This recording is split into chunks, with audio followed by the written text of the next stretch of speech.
If you are using a Ring doorbell, you are unwittingly ruining video doorbells for the rest of us. Why?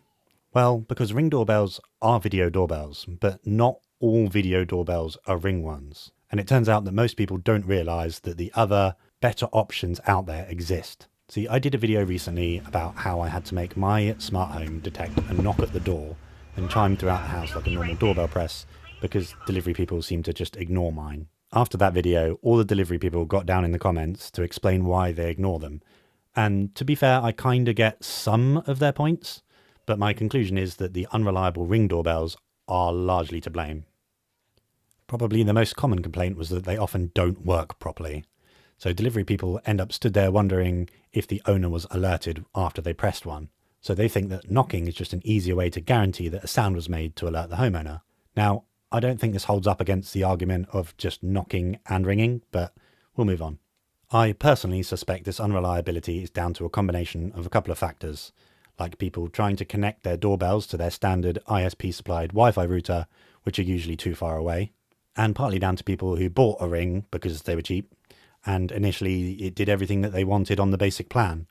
But over time, Ring put more and more features that they needed behind more expensive plans, and so people stopped paying for their plan, resulting in them losing out on the basic features that they relied upon. Just check this out. If you simply want to continuously watch the video stream from your own camera, you have to pay their maximum tier plan of £16 a month. And I won't even get into all of the headlines over the years that Ring have racked up for having security issue after security issue.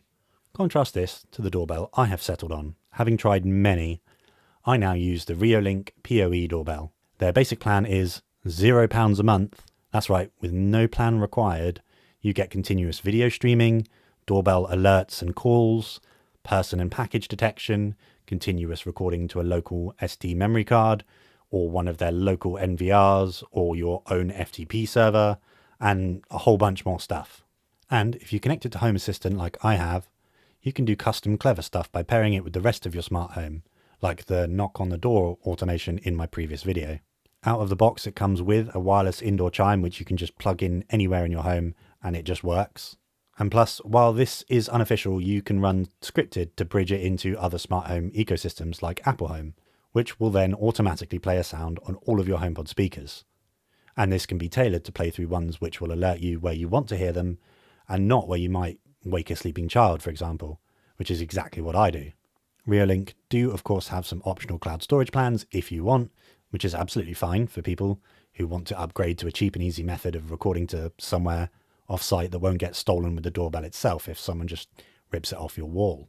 But again, another tip is that you can easily bridge it into Apple Home using scripted, as I previously mentioned, and it can then record to your iCloud storage at no extra cost to your iCloud plan, assuming you are using one of the paid tiers. But the most important feature for me is that it's PoE, which stands for Power over Ethernet. Essentially, you plug it into your network using a network switch that supplies power, and that single cable powers it and connects it to your network. No flaky Wi-Fi or running separate power.